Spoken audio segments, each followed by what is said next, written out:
Tonight we have with us in the studio a group of young inventors. And I'm going to talk first to Mr. Pat Pending. Mr. Pending, you have, if I may say so, a most appropriate name for an inventor. Oh, yes, well, that is my invention. I see. To turn to you, Mr. Wicker, I believe you invented a chair. That is correct, yes. Several chairs, actually. Apart from the one which bears my name, which, of course, has made a marked impression on people, I also invented the sedan chair. Really? I've always wondered why a sedan chair is so called. Well, that's when you are tired and weary and you want a sedan. Of course, silly of me. And finally, Mr. Lampwick. Mr. Lampwick, how long have you been inventing? Oh, the best part of 23 years, actually. That is to say, 22 years, 11 months and 29 days. I started a day late, you see. I see. And what have you invented? Well, it's very simple, really. You see, you put it on your head after you've had a shower. Okay. Then you pull this little string here, which turns that little ooze-jar there. The whole thing then swings round and empties porridge all over your face. I see. Yeah. But what exactly is the point of it? I've no idea, but it's kept me happy for 22 years, 11 months and 29 days.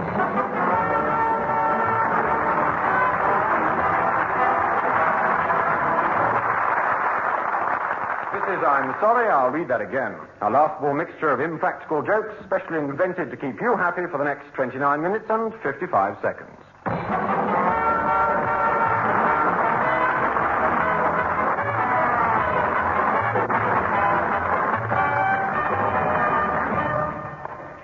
Meanwhile, at London Airport... Next, please. Have you read this? Yes? Anything to declare? Yes. Thank you. Next, please. What? Well, wait a minute. I haven't, Please, I'm terribly new at this job. I really wouldn't know what to charge you, so just run along, please. Put away the camera! Put the camera away, please. Well, I want to declare. No, you can't. I can. In fact, I have to. It says so on its notice. I wish I'd never let you read it. Anyway, it's not a new camera, is it? It's more than 6 months old, isn't it? So you don't have to pay any duty, and I don't have to work it out. It's not new, is it? Tell me it's not new. I bought it yesterday. Doesn't look new. Oh, yes, it does. If it was scratched or something, you could fool me. Why don't you scratch it, please? Well, I'm not scratching a new camera. Just a little scratch. No, look, it's a new camera. Don't keep saying it's new. Give it to me.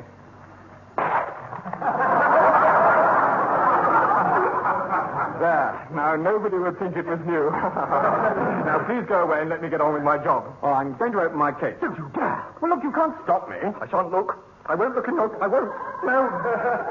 Oh. There. What about that, then? What about that? Just a few shaving sticks and cotton flannels. Those are not shaving sticks. They're ivory tusks. Are they? I've made one of my silly mistakes, haven't I? These are pure silk curtains. It's cotton. Silk. No, it's just plain old undutiable cotton. It's exotic, new, very highly dutiable silk. I'm sorry. You've been done. They might have told you it was silk, but as far as I'm concerned, it's cotton. Now, look here, my good man. Nobody does me. I don't buy cotton instead of silk, and I don't bring it in without paying duty. Oh, dear. I'd say you wouldn't like to go off on another holiday, would you? Right now? No. I'll pay for it. No. Well, you could emigrate, start a new life. Australia. No. New Zealand. No. Tibet. No. I say, I suppose you are English, aren't you? And if you weren't English, and you weren't staying for more than 6 months, I wouldn't have to charge you. Look, I am English, and I never intend to leave the country again. Curse you. I hate you, do you hear me? I hate you. I hate you. You sound foreign to me. I am not foreign. There you are, an unmistakable foreign accent. You've got a foreign accent. No, I haven't. Oh, can you do a foreign accent? I bet you could do an Indian. Anyone can do an Indian. I can't. Please try and do an Indian.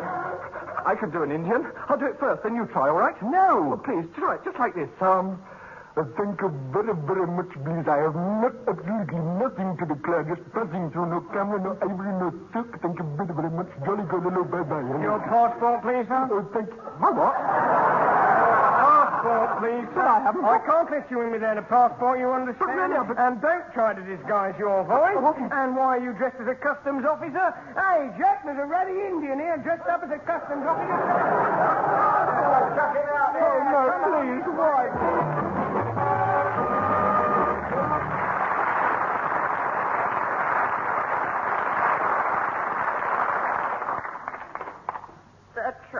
with you, Archibald Briggs, is that you care more about things than you do about people. Nonsense, my love. You exaggerate. Then You do. why are you sitting there with that stuffed owl on your lap? We're just good friends, you see. Good. Last night, it was the alarm clock. Crooning to it all evening, you were. Not in front of the stuffed owl, dear. You know how jealous it gets. And then there's the hall stand. Oh. You always kiss it goodbye when you leave for work. You don't kiss me. Well, it gets lonely, dear. How would you like to stand there all day covered by a coat? I do stand here all day covered by a coat. And now the last straw. Oh. I have to stay at home while you go off on holiday with the wardrobe. Well, I thought it was looking a little pale, you see. I don't think you love me anymore. Of course I do, cherub. I do. Well, say it then. Well,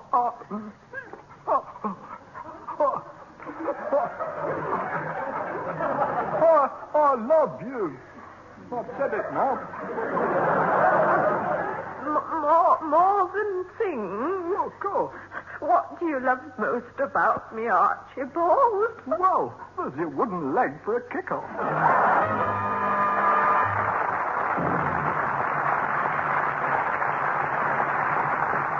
Camera.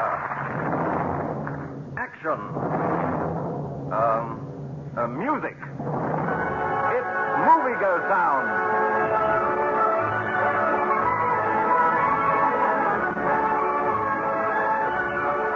Hello again. Last week you heard extracts from the spectacular Take Off Your Clothes and Laugh. This week we've got something quite different. A vintage musical from the 30s called Adam and Eve and subtitled Let the People Sin. Our brief scene takes place in paradise.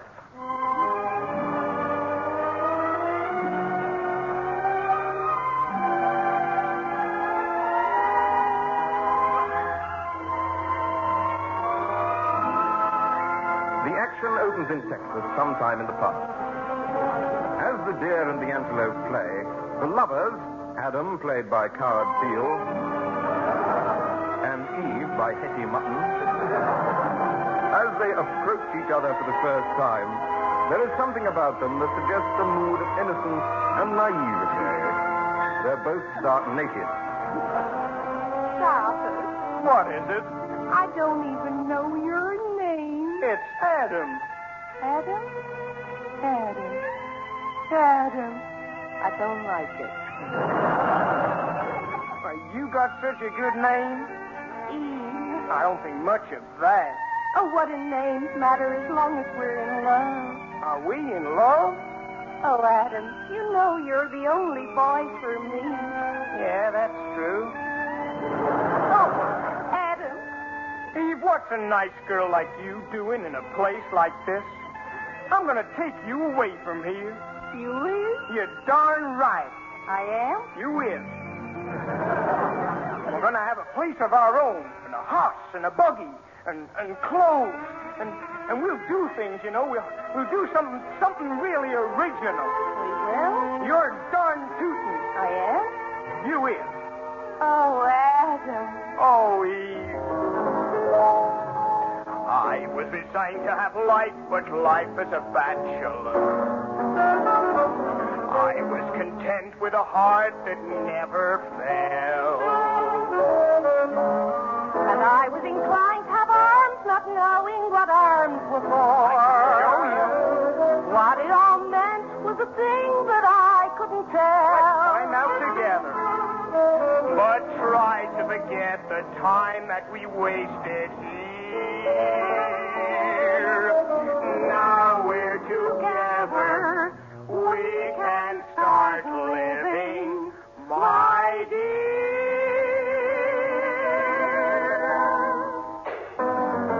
It won't be long until that happy day. We'll find a way. I know.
time is 8:25, and it's time for this week's Good Cause. And here with tonight's appeal is Lord Clumpit of Lewes. How do you do? Clumpit speaking. Haven't I got a lovely voice? Have you ever thought how many people lack the basic necessities of life? Well, tonight, I appeal to you. None of you appeal to me at all, but I appeal to you. And for a worthy cause. I want £2,000 to build a swimming pool. Now, this swimming pool will bring a great deal of pleasure to myself. Now, I want that swimming pool, and you're not going to stop me, do you hear? Oh, no. In fact, you're going to pay for it, you tight-fisted bunch of penny-pinching misers. Now, I realize that some of you have only £5 or £6 in the world. Well, that's hardly worth keeping, is it? So you just pop it in a clean envelope and send it off to me. Now, there's no catch in it. Believe me. You send me your money and you never see it again. So no strings attached. Now, when any of you children listening, you've got a whole lifetime ahead of you, but I haven't.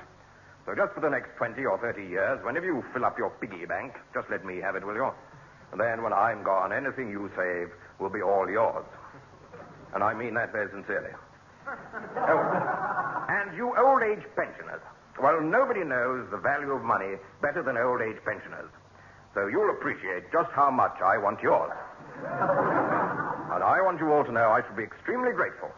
And to all of you, I shall send a Christmas card, which you can pass around among yourselves. But be sure to let me have it back. Right, then let's see what you can do. Oh, yes, and if you have any old clothes, or any new ones for that matter, which I very much doubt, send them all to me. Because I can get a jolly good price for them, selling them back to you. And so this is Lord Clumpit ending my appeal for tonight. But remember, anything that you can send helps someone in need. Me. Good night.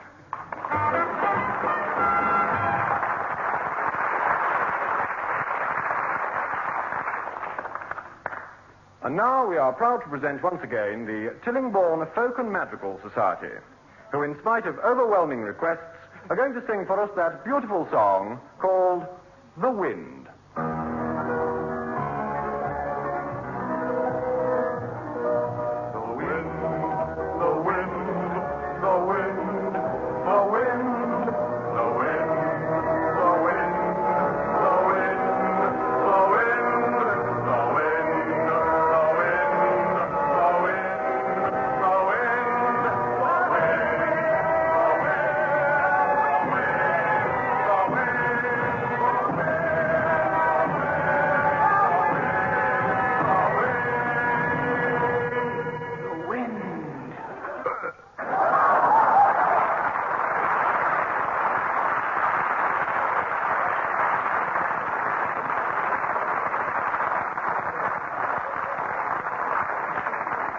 Here, Albert. Aye.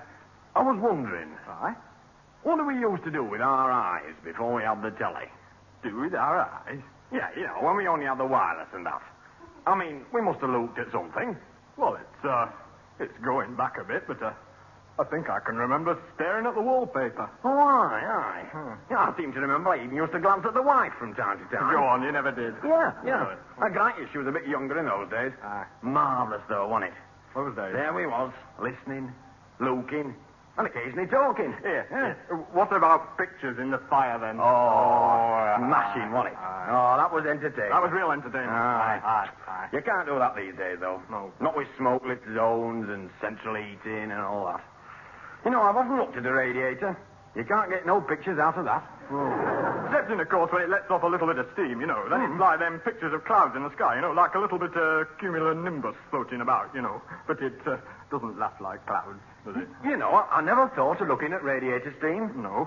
I'll go home tonight, turn up the heat, and have a good look. Hey, careful you don't turn it up too much, or else you might get damp patches on your ceiling. God, damp patches on the ceiling used to be good for a bit of a giggle as well. Really? Oh. You'll never believe the things I've seen in the convolvulations on a good old damp ceiling. You know, I've never really watched a damp ceiling. Yeah? Oh, that was art, man. That was art. Yes. Mind you, damp ceilings used to be a bit of a nuisance, though. What with all that dripping. Yeah. Aye. Hey, but shocking. Do you remember? Do you remember listening to a ceiling dripping into a good old-fashioned galvanized bucket. Do you remember that? Lovely noise that used to make, didn't lovely. it? Splink, Splink, splonk, splonk, splinkety splunk. Oh, splinkety splonk. Oh, yeah, very rhythmical and musical that was. Oh, Lovely. champion. Champion, that's the word, that is champion. You just can't get the same sort of tone out of a plastic bucket. You can't? No. Plastic ain't got the same tonal qualities as the craftsman-made job, has it? No. I mean, you get a sort of plip. No, plip. A plop and a plop. Plop, Yeah. plip, plip, plop, plop. But it's all right. Yeah. No. You know, Why? I used to like galvanized baths. Bye. You like that? Bye. You don't see many galvanized You baths don't. these days, do you? No. Do you remember how they used to hang on a nail in the yard? Aye. Oh, An awful noise they made when you copped all of the bottom and slammed it against the brick wall. Oh, yeah. That was real Yeah. tonal quality Oh, for it you was, there. yeah. I used to look forward to Friday night. Oh, so did I. You so did, did yeah. I. Oh, yeah. Nothing like the old galvanized bath on mat in front of the fire. Nothing, eh? nothing No. to touch it. That was a full evening's entertainment for you. Yeah. You could soak, look, listen, and cogitate. Cogitate. All Aye, at the same time. Oh, lovely that was. Lovely. Here. Do you remember carbolic soap? Carbolic soap, do I remember? Oh, those were the days. Oh. Very powerful smelling soap was carbolic. Oh, yes. Oh, aye. by But it added to the evening's enjoyment, didn't it? Yes. Oh, yes, you could soak, look, listen, cogitate, and smell. By gum did we smell. Aye. There'll never be evening's entertainment like that again. No. Here. Why not? Let's go home and do the things we used to do back in the old days. What? You're not thinking. Yeah. I'm going to have a bath. You dirty monkey.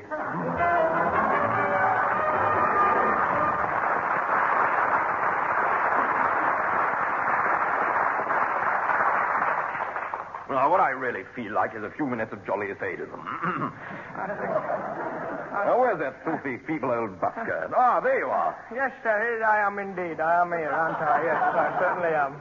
I see someone picked you up. Put him down, madam. You don't know where he's been.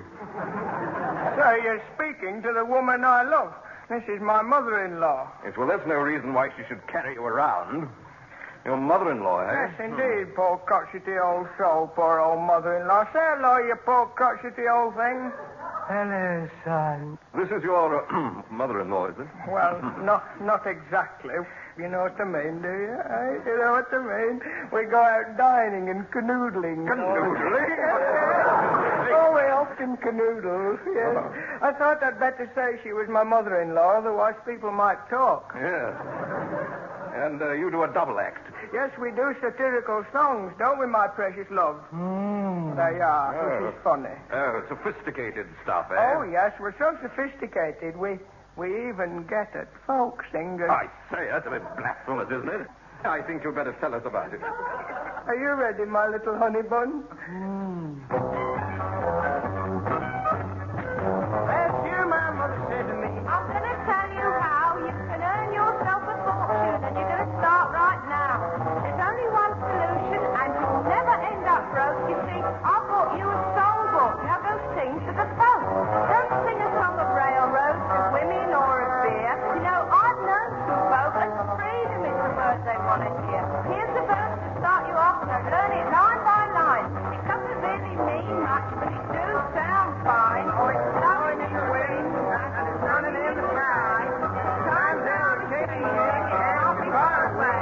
Oh, the boys got freedom, can never be denied. We'll sing about the freedom day. I think I got it. I got it. So I learned all the social evils, all the troubles, all the strife. And just 1 year at art school, I learned all about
you know, freedom, eh?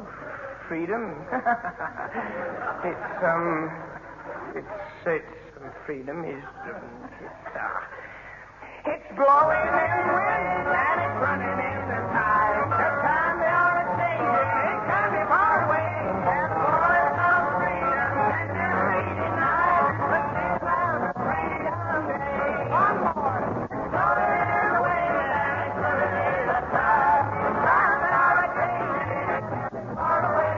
The boys of freedom and they're reading night. But sing about the freedom, ain't nothing more to beat 'em. Sing about the freedom. Oh, children love Bob Dylan. Sing about the freedom day.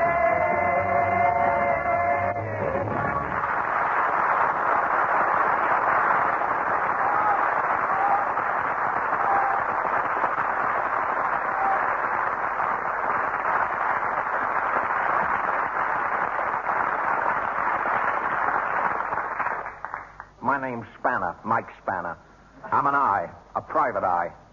I'm a tough private eye, a real tough private eye. I'm the guy that does the dirty jobs.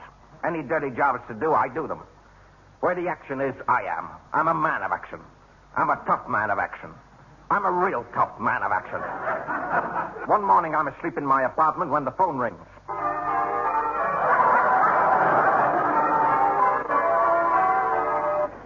It was a toll call. Hello, this is Spanner, Mike Spanner, private eye. Okay, wise guy. He's the commercials. Just listen. Steer clear of the Muldooney case, you hear? Who is that? Just drop the Muldooney case if you want to stay alive. This is very mysterious. I never heard of the Muldooney case. I get out of bed and smoke 8 cigarettes while I fix breakfast, which consists of a half bottle of bourbon. I pour the bourbon into my face while I smoke another 12 cigarettes. Then I do some thinking, and you know what I think? I think I'm going to be sick. I go into the bathroom where I shave and take a cold shower and pluck my eyebrows. I come out and dress, and I'm lighting a fresh cigarette when a guy who looks like he needs a facial busts into my room and leaves with the right. I take his punch on the shoulder, and I roll with the punch, twisting his left arm up behind his neck. As I go down, he puts the knee in my chest, and I pin him with a throat hold. He gets me around the neck with his left foot, but I grab a handful of face and sink my free elbow into his stomach. Then we dance. Minutes later, he's gone without even leaving a phone number. It was just one of those things. I put out my cigarette and ride the elevator up to the ground floor. I step out into the street. I figure that somebody's out to get me. But who? I've no idea, honey. Say, who are you? Mellifluous Ford, Scott's baby. You're Mike Spanner, right? What's it to you? Just stay off the Muldooney case. Hey, what's with this Muldooney case? Search me. Some of the time, baby, some of the time. 4 hours later, I drive down to the police department to see my old buddy, Lieutenant Riley. Hey, Lieutenant, just give me the lowdown on this Muldooney case, will you? Lay off the Muldooney case, Mike. It's too hot. Take my advice. Keep your nose clean. Sorry, I didn't know it was running. But how come everybody clams up on this Muldooney case? Let's see the evidence, Riley. I'm sorry, Mike. Is somebody paying you to keep your trap shut? I wouldn't like to think you could be bought, Riley. Nobody says that to me, Mike. Remember that. Nobody says that to me. Here's $100. Let's see the Muldooney file. Okay. It's in this drawer.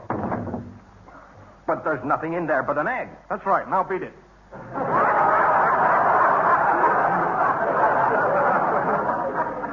I have plenty of thinking to do, so I drive home. I still have to figure out what that last joke means. Back at the brownstone where I live, I go into my apartment. He's in there waiting for me. A big guy with a build like a Rockefeller Center. Okay. So kind. You can't take good advice, huh? Are you Muldooney? Muldooney? Look, brother, quit fooling me. You was this guy Muldooney. Who's Muldooney? Yeah, who's Muldooney? I don't know who's Muldooney. Yeah, well, who does know who's Muldooney? I don't know who knows who's Muldooney. Yeah, well, who are you that don't know who knows who's Muldooney? Who knows who? Who knows? Maybe I'm Mike Spanner. Yeah, maybe you're a liar. Maybe I'm not. Maybe you are. Maybe you're in the wrong apartment. You mean you're not, or your wife's pardon? No. Well, why didn't you tell me? I needn't put on this silly accent. It's late and I've had a hard day, so I go to bed. When I'm asleep, the phone goes. I don't miss it till next morning.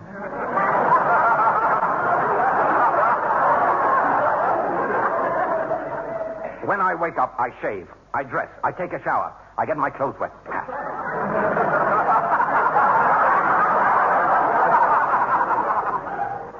I walk 2 blocks down to Nick's Diner, but on my way, a black sedan swoops up to the curb and 2 guys jump me and bundle me into the back seat. I just laugh. Ha, ha. I just love that joke about beating the egg.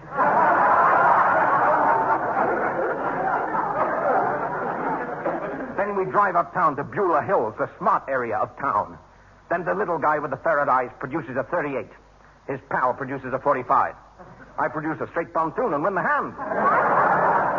Take it easy, Spanner. Mr. Muldooney wants to see you in all one piece, so take it nice and easy, Spanner. Say, who is this guy, Muldooney? You'll find out, Buster. You'll find out. Oh, you will find out. You will, Buster. Make no mistake about that. You will find out. Oh, yes. You'll find out, brother. You'll find out, all right. That's what you'll find out, brother. It figures.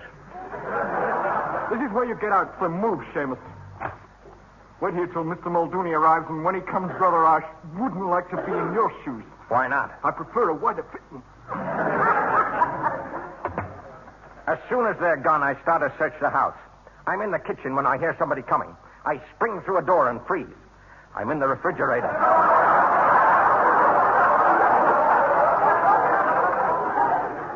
I spring out again. Hello, Mr. Spanner. Mellifluous Schwarzkopf. Yeah, and this is Mr. Muldooney. Say, what's a beautiful girl like you doing in a crummy setup like this? Please don't try anything foolish. This gun is pointing directly at your head. Hold it right there, Muldooney. Don't move or you get it in the chest. Don't do anything silly, Miss Schwarzkopf, or Spanner gets a belly full of lead. Hold it, Muldooney, or Miss Schwarzkopf takes the first shot in the head. Keep still, Spanner, or Muldooney eats hot lead. Stay where you are, both of you, or I shoot myself in the guts. No, wait a minute. Okay, Muldooney, talk. Well, it's like this, Spanner.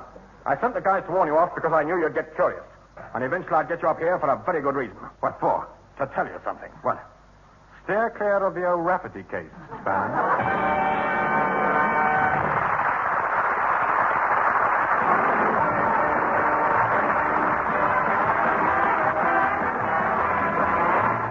And now here is an announcement of special interest to name droppers. In this recording of I'm Sorry, I'll Read That Again, which is written by Graham Garden, Les Lilly and Chick Jacob, Johnny Mortimer and Brian Cook and Bill Oddie, you heard Tim Brooke Taylor, Graham Garden, David Hatch, Joe Kendall and Bill Oddie, with the music of Dave Lee. The songs were specially written and sung by Bill Oddie, who was joined by guest singer Gene Hart, and the show was produced by Humphrey Barclay.